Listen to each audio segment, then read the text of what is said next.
नमस्कार, सुप्रभात। आपका बहुत स्वागत है इंडिया वॉइस पे। मैं हूं आपके साथ संबित मिश्रा। बुलेटिन की शुरुआत करते हैं पहली खबर के साथ। जो बड़ी खबर जो है फिलहाल सामने निकल के आ रही है, आपको बता दें, दिल्ली में आज रक्षा मंत्री राजनाथ सिंह बेलेसोव मुलाकात जो है वो बताई जा रही है। रूस के रक्षा मंत्री से शाम को रक्षा मंत्री राजनाथ सिंह मिलेंगे। भारत रूस रक्षा वार्ता जो है आज वो बताई जा रही है। आज दिल्ली से इसको लेकर कई सारी अहम खबरें जो है वो सामने आ सकती है। रक्षा मंत्री राजनाथ सिंह की आज बेलोसोव में रणनीतिक चर्चा जो है वो बताई जा रही है। दिल्ली में शाम को भारत रूस सुरक्षा बैठक जो है वो होने जा रही है, जिसमें रूसी रक्षा मंत्री संग राजनाथ सिंह की अहम मीटिंग आज होने जा रही है। तो आपको बता दें पूरी खबर है कि असल में दिल्ली में आज शाम रक्षा मंत्री राजनाथ सिंह रूस के रक्षा मंत्री बेलेसोव से मुलाकात करेंगे। यह बैठक भारत रूस रक्षा सहयोग को और मजबूत करने के उद्देश्य से आयोजित की जा रही है। दोनों नेता मौजूदा स्थिति पर, रक्षा साझेदारी, संयुक्त उत्पादन परियोजनाएं, सैन्य तकनीक के आदान प्रदान और क्षेत्रीय सुरक्षा से जुड़े मुद्दों पर चर्चा करेंगे। अनुमान है कि बैठक में रणनीतिक सहयोग बढ़ाने और भविष्य की संयुक्त पहलों पर भी विचार किया जाएगा। भारत और रूस लंबे समय से रक्षा क्षेत्र में विश्वसनीय साझेदार हैं और ये मुलाकात द्विपक्षीय संबंधों को नई दिशा देने में महत्वपूर्ण मानी जा रही है। बड़ी खबर जो फिलहाल सामने निकल के आ रही है, आपको बता रहे हैं किस तरीके से आज दिल्ली में शाम को भारत और रूस की सुरक्षा बैठक जो है वो बताई जा रही है, जिसमें दिल्ली में आज रक्षा मंत्री राजनाथ सिंह और बेलेसोव दोनों आपस में मुलाकात करेंगे। कई सारी अहम चर्चाएं जो है वो यहां पर आज होते हुए दिखाई दे सकती हैं। अगली खबर का रुख करते हैं। एक और बड़ी खबर जो है वो सामने निकल के दिल्ली से आ रही है, जहां दिल्ली में घनी धुंध जो है वो देखने को मिल रही है। AQI जो है वो 318 पहुंचा है। हवा बहुत खराब श्रेणी में जो है यहां पर दिखाई दे रही है। स्वास्थ्य पर खतरा बढ़ रहा है। राजधानी में प्रदूषण चरम पर है। कई जगह जो है इसका असर देखने को मिल रहा है। कम दिखी विजिबिलिटी लोगों की बड़ी परेशानी। CBCC ने जारी किया है स्वास्थ्य सावधानी एडवाइजरी। बच्चों बुजुर्गों को बाहर निकलने से परहेज की सलाह यहां पर दी गई है। बड़ी खबर आपको बता रहे हैं जो फिलहाल सामने निकल के आ रही है, जहां पर राजधानी में प्रदूषण फिर से जो है अपने चरम पर पहुंच गया है। दिल्ली में धुंध जो है वो दिखाई दे रही है। धुंध की चादर कहीं ना कहीं जो है राजधानी दिल्ली में फिर से देखने को मिल रही है, जहां AQI तकरीबन 318 के पास पहुंच गया है। हवा बहुत खराब श्रेणी में यहां पर दिखते हुए नजर आ रही है और इसी के चलते यहां पर जो है एडवाइजरी जो है वो जारी की गई है, जिसमें साफ तौर पर कहा गया है कि खासतौर पर बुजुर्गों और बच्चों दोनों को अगर जरूरत ना हो तो घर से बाहर ना निकले। तो राजधानी में प्रदूषण अपने चरम पर है, जिसकी खबर अब आपको बता रहे हैं किस तरीके से यहां पर AQI यानी कि वायु गुणवत्ता एयर क्वालिटी इंडेक्स 318 के आसपास यहां पर पहुंचते हुए दिखाई दे रहा है और कहीं ना कहीं बहुत खराब में यहां पर हवा जाते हुए दिखाई दे रही है।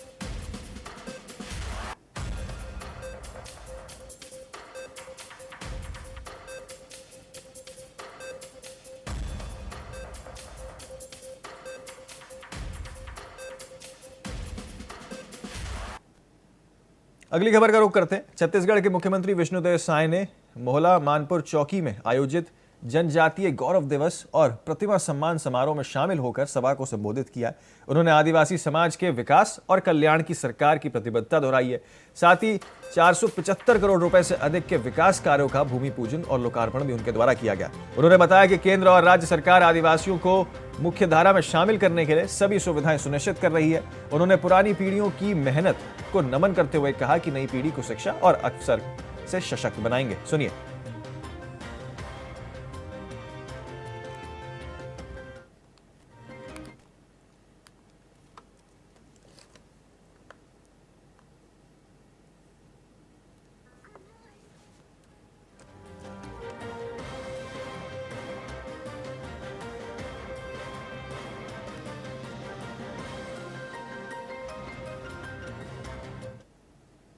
चलिए आगे बढ़ते हैं अगली खबर की ओर। दिल्ली कांग्रेस अध्यक्ष देवेंद्र यादव ने MCD उपचुनावों के नतीजों पर कहा कि दिल्ली की जनता ने फिर से कांग्रेस के प्रति झुकाव दिखाया है। उन्होंने इसे 10 महीने पहले बनी सरकार के प्रति जनता के असंतोष को बताया। यादव ने दावा किया है कि यदि दिल्ली वालों ने बीजेपी का भरोसा किया होता तो ट्रिपल इंजन सरकार के पास दिल्ली की सेवा करने का मौका था, लेकिन वे फेल रही है। उन्होंने भरोसा जताया कि कांग्रेस जल्द ही दिल्ली वासियों का विश्वास दोबारा हासिल करेगी।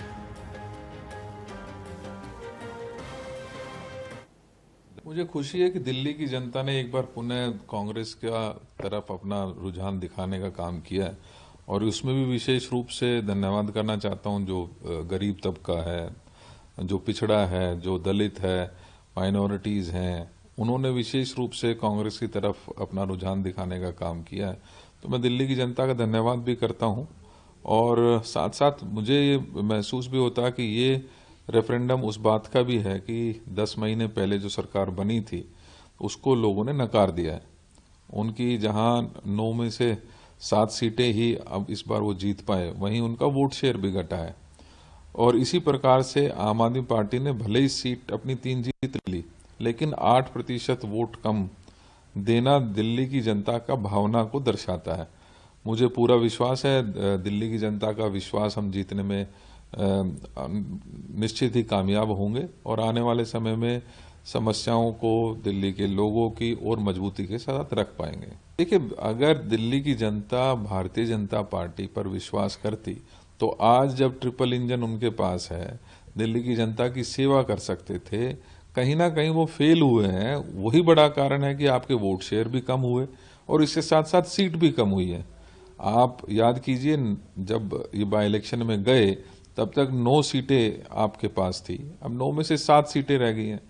आप अभी भी बंद दरवाजों में आंख बंद करके बैठना चाहते हैं तो आपकी मर्जी है, लेकिन हम अपने विपक्ष की भूमिका को मजबूती के साथ रखते रहेंगे। तो केंद्रीय मंत्री गजेंद्र सिंह शेखावत ने कहा कि एनडीए की हालिया जीत महाराष्ट्र, हरियाणा, दिल्ली और बिहार के बाद अब इंडिया गठबंधन और कांग्रेस पार्टी सहित उनके सहयोगियों के पास अब कोई स्थिति मुद्दा नहीं बचा और कोई स्थिर मुद्दा नहीं बता। उन्होंने आरोप लगाया कि अब वे केवल खुद को प्रशासनिक ढंग से और प्रासंगिक करने के लिए यहां पर संसद में हंगामा करेंगे। शेखावत ने यह भी कहा है कि देश में एसआईआर के मुद्दे पर आंदोलन किया गया है, लेकिन कोई सार्थक जवाब नहीं मिला। उन्होंने निष्कर्ष निकाला है कि वास्तविक समस्या ना होता तो यह हंगामा नहीं होता। विपक्ष और विशेष रूप से कांग्रेस पार्टी, इंडी गठबंधन जिस तरह से क्षत विक्षत हुआ है, महाराष्ट्र के चुनाव में, हरियाणा के चुनाव में, दिल्ली के चुनाव में और अभी हाल में बिहार के चुनाव में जिस प्रचंड बहुमत के साथ में एनडीए विजयी हुआ, इंडी गठबंधन और कांग्रेस पार्टी के सारे सहयोगी अब उनके पास में किसी तरह का कोई भी मुद्दा नहीं बचा है। इसलिए वो नॉन इश्यू को इश्यू बना करके और अपने आप को राजनीतिक रूप से प्रासंगिक है ये दिखाने की कोशिश कर रहे हैं। आपने देखा होगा देश भर में एसआईआर के मुद्दे को लेकर के हम आंदोलन खड़ा करेंगे, कहीं धरातल पर, मैं आपसे पूछता हूं, कहीं धरातल पर उनको किसी तरह का रिस्पांस मिलते हुए आपने नहीं देखा होगा। और एसआईआर के मुद्दे पर जब वो बिहार में इतनी बड़ी बात कर रहे थे, जनता ने कड़ा तमाचा कि संवैधानिक संस्थाओं का अपमान देश बर्दाश्त नहीं करेगा, ये करते हुए उनके चेहरे पर लगाया है। अब क्योंकि धरातल पर कहीं भी उनको पांव रखने की जगह नहीं मिल रही है, संसद में हल्ला मचा करके अपने आप को प्रासंगिक दिखाने का प्रयास मात्र जरूर कर रहे हैं। राजनीतिक रूप से कम इतना प्रयास करने का अधिकार उनका है और उनको अपने अधिकार के साथ में काम करें। यहाँ तक कुछ। केंद्रीय मंत्री पीयूष गोयल ने कहा कि भारत की अर्थव्यवस्था लगातार प्रगति पर है। उन्होंने बताया कि दूसरी तिमाही में जीडीपी वृद्धि दर 8.2% रही है। उन्होंने कहा कि हाल ही में महीनों में महंगाई सबसे कम स्तर पर देखी गई है और विदेशी मुद्रा भंडार मजबूत बना हुआ है। गोयल ने यह भी आश्वासन दिया है कि अर्थव्यवस्था के सभी पहलू सकारात्मक हैं और भारत वित्तीय रूप से मजबूत स्थिति में है। उन्होंने भविष्य में कोई व्यापारिक देशों के साथ और कई सारे व्यापारिक देशों के साथ खासतौर पर यहाँ पर साझेदारी की उम्मीद जताई है, जिसके बारे में जल्द ही सूचना भी दी जाएगी। ये बात भी उन्होंने कही है। सुनाते हैं आपको आखिरकार क्या कुछ मंत्री पीयूष गोयल ने कहा। The Indian economy continues to power on. Growth we have just seen is at 8.2% even in the second quarter, beating all estimates. We have seen the lowest ever inflation in the last few months. Foreign exchange reserves continue to be strong. Capital inflows and investments in infrastructure, consumer spending, all the levers of the economy.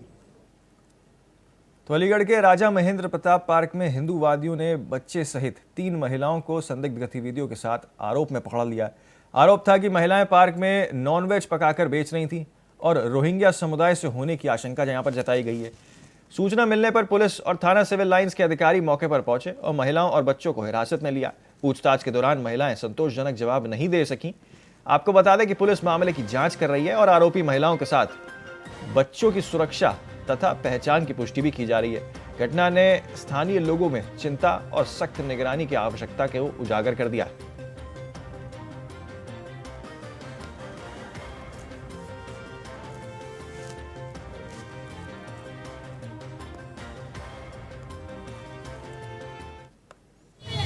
देखिए, मेरा नाम ठाकुर ज्ञानेन्द्र सिंह चौहान है। मैं करणी सेना में वरिष्ठ राष्ट्रीय उपाध्यक्ष के दायित्व पर कार्य कर रहा हूं और आज मैं किसी कार्य से यहां आया हुआ था तो मैंने देखा कि ये खुलेआम सार्वजनिक पार्क के अंदर मीट बना रही थी। 3-4 महिलाएं थी। हमने इनसे पूछा कि भाई ये सार्वजनिक पार्क है, आप यहाँ पर क्यों मीट बना रहे हो? तो इनका कहना यह था कि हम तो रोज बनाते हैं। हमने इनसे जब इनकी आईडी आधार वगैरह मांगे, नाम वगैरह पूछे तो ये हमें संतुष्टि पूर्वक जवाब नहीं दे पाए। हमने पुलिस को सूचना दी, पुलिस को बुलाया, अग्रिम कार्रवाई पुलिस के द्वारा की जा रही है। तो चंदौली के डीडीयू जंक्शन पर आरपीएफ जीआरपी की संयुक्त चेकिंग के दौरान 500 के नोटों में 35,33,000 से अधिक नकदी बरामद हुई है। रुपयों के खेप को ले जा रहे युवक से कई वैध दस्तावेज न मिलने पर टीम ने तुरंत आयकर विभाग को सूचना दी है। युवक प्रयागराज से बनारस जा रहा था और ये नकदी लेकर जा रहा था। मौके पर पहुंची आयकर विभाग की टीम ने आरोपी को हिरासत में लेकर पूछताछ शुरू कर दी है।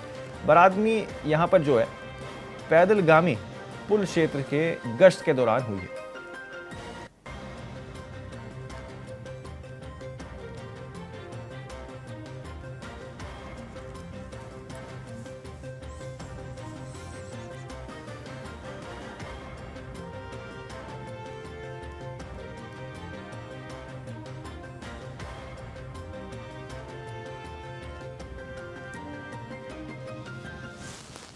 आरपीएफ और जीआरपी की संयुक्त चेकिंग डीडीयू जंक्शन पर की जा रही थी। इसी क्रम में एक संदिग्ध व्यक्ति को बैग के साथ देखा गया, जिस पे मैंने उससे पूछताछ करने पर उसके पास कैश देखा गया। कैश की मात्रा चूँकि ज़्यादा थी तो उसको ला करके पोस्ट पे उससे जब अग्रिम जांच पड़ताल की गई तो उसके पास कुल 35,33,760 रुपये बरामद पाए गए। चूँकि इतना हैवी कैश लेके जा रहा था तो मामला आयकर विभाग से संबंधित पा करके संबंधित आयकर विभाग वाराणसी की टीम को सूचित किया गया है। आयकर विभाग की टीम जो है मौके पर आ चुकी है, उनसे पूछताछ की जा रही है। इसका नाम जो है रत्नेश कुमार वर्मा है, जो कि महू आइमा प्रयागराज का रहने वाला है। इसने प्राथमिक पूछताछ में इसने बताया है कि यह जो है प्रयागराज से ले करके और बनारस में कहीं जा रहा था, किसी को देना था इसको। कोई पेपर वगैरह नहीं था इसके पास कोई भी वैध कागजात इसके पास नहीं पाएगा। क्या कार्रवाई हो रही है? इसमें जो है आयकर विभाग द्वारा इनसे जो है अग्रिम पूछताछ की जा रही है। मामले में उसमें उनके द्वारा जांच पड़ताल की जा रही है। तो महोबा के श्रीनगर थाना क्षेत्र के पवा गांव में प्राथमिक विद्यालय के 50 वर्षीय शिक्षा मित्र शंकरलाल राजपूत ने कथित तौर पर आत्महत्या कर ली। 17 नवंबर से एसआईआर कार्य में बीएलओ के सहायक के रूप में लगाए हुए थे। शंकरलाल पर जोर और रोज 100 फॉर्म भरने का लक्ष्य था। परिजनों और सहकर्मियों का आरोप है कि अत्यधिक काम का बोझ और अधिकारियों का लगातार दबाव सहन नहीं कर पाने के कारण सोमवार शाम घर से निकलते शंकरलाल बुधवार सुबह गांव के पास कुएं में मृत मिले थे। बीएलओ ब्रिजेंद्र सिंह और प्रधानाचार्य नूतन कुमार मिश्र ने भी एसआईआर में असहनीय दबाव की पुष्टि की है। परिजन और ग्रामीणों ने अधिकारियों पर कार्रवाई और एसआईआर प्रणाली की समीक्षा की मांग की है। पुलिस जांच इस पूरे मामले में अब कर रही है।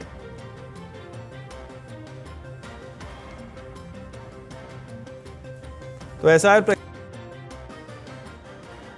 की गई थी, जिसके बाद मामले की जांच में जो है फिलहाल यहां पर पुलिस जुटी हुई है। आपको बता दें महोबा का ये पूरा प्रकरण बताया जा रहा है, जहां शिक्षा मित्र ने आत्महत्या कर ली है। गांव से निकले लेकिन अगले दिन जो है गांव के कुएं में जो है उनका शव यहां पर मिला था। इस बात की पुष्टि बीएलओ ने भी की है और प्रधानाचार्य ने भी की है कि एसआईआर की प्रक्रिया को लेकर अधिक दबाव बन रहा है। ये मेरे विद्यालय में तैनात थे। 19 तारीख से इनकी एसआईआर में ड्यूटी लगा दी गई थी सहायक में। और एसआईआर का दबाव तो है ही है, क्योंकि उतना काम नहीं परसेंटेज में हो पा रहा, गांव में लोग नहीं हैं, इस वजह से इनको लगाया गया था सहायक पद पे। बाकी अब मैं इस बारे में कुछ ना कह पाऊंगा। कैसे मौत हो गई, क्या लग रहा है आप लोगों को? कितना परेशान चल रहे थे? अब परेशान तो सारे बीएलओ हों चाहे सहायक हों, सब परेशान हैं। मेरे यहाँ 5 दिन बराबर बीएलओ यहीं लेट के कार्य किया है। विद्यालय में रहे हैं रात में और दिन में गांव में काम किया है। मेरे चाचा जी हैं। अच्छा। जो बीएलओ के उस पे पद पे थे। अच्छा। टीचर थे। हाँ।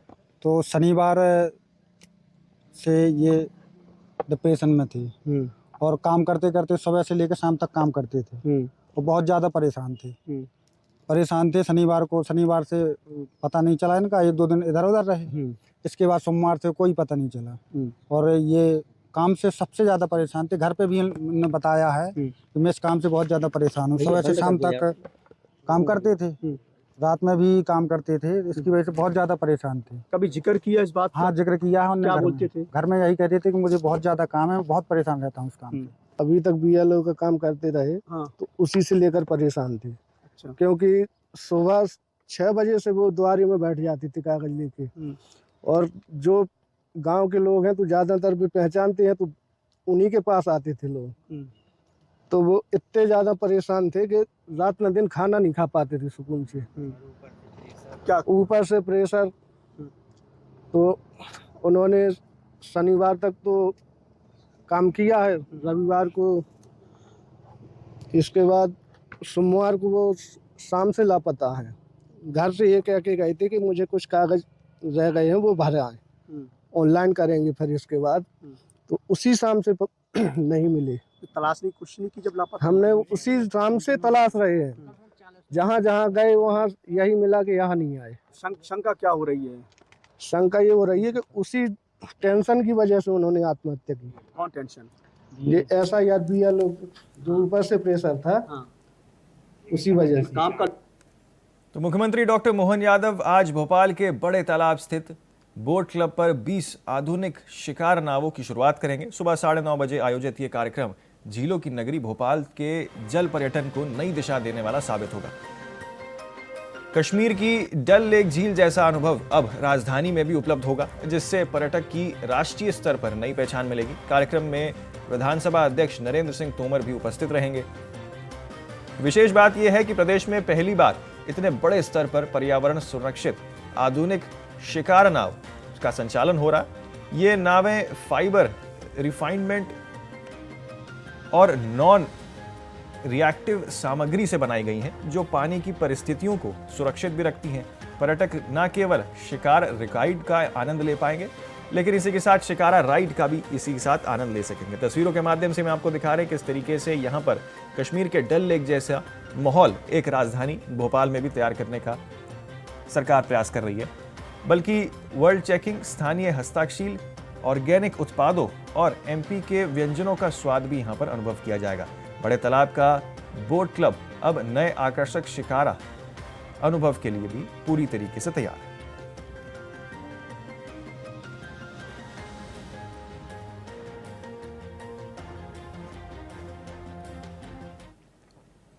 बलिया थाना सिकंदरपुर पुलिस ने नदी की ओर से जाने वाले रास्तों पर चेकिंग के दौरान एक संदिग्ध मोटरसाइकिल सवार को रोकने का इशारा किया है। मोटरसाइकिल सवार ने बिना रुके भागने की कोशिश की, लेकिन सड़क की बाई पटरी पर फिसलकर गिर गया। पुलिस ने गिरता देख बदमाशों ने जान से मारने की नीयत से यहां पर फायर शुरू कर दिया।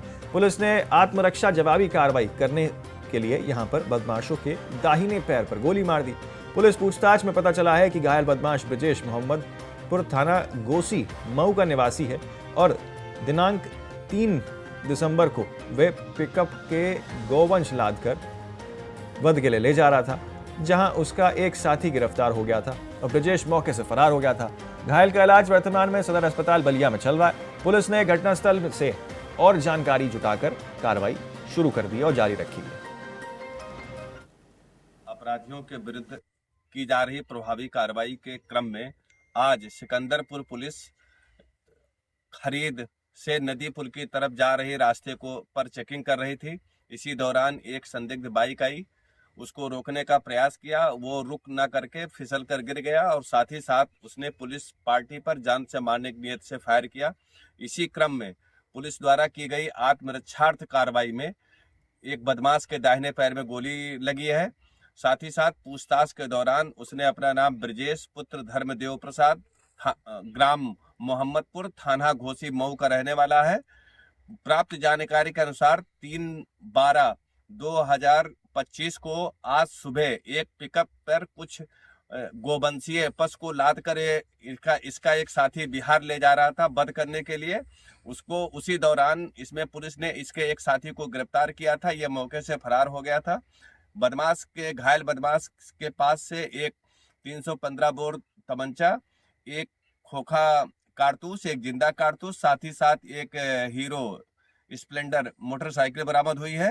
घायल बदमाश को तत्काल इलाज हेतु सदर चिकित्सालय बलिया भेज दिया गया है। अन्य विधिक कार्रवाई की जा रही है।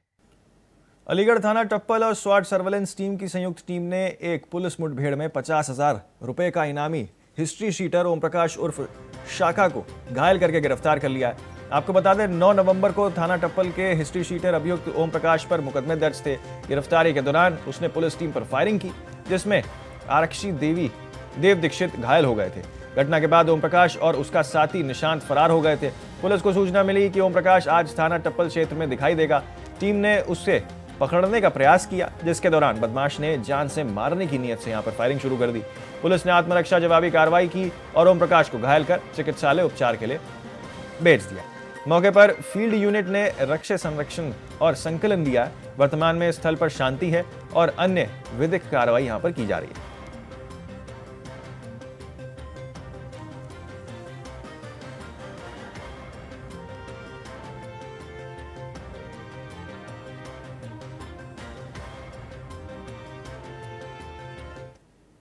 टप्पल ब्लॉक से कुछ पुलिस अधिकारियों द्वारा एक घायल व्यक्ति को लाया गया था। बताया जाता है कि उनके साथ पुलिस की मुठभेड़ हुई थी, जिनके पैरों में दोनों में गोली लगी हुई थी।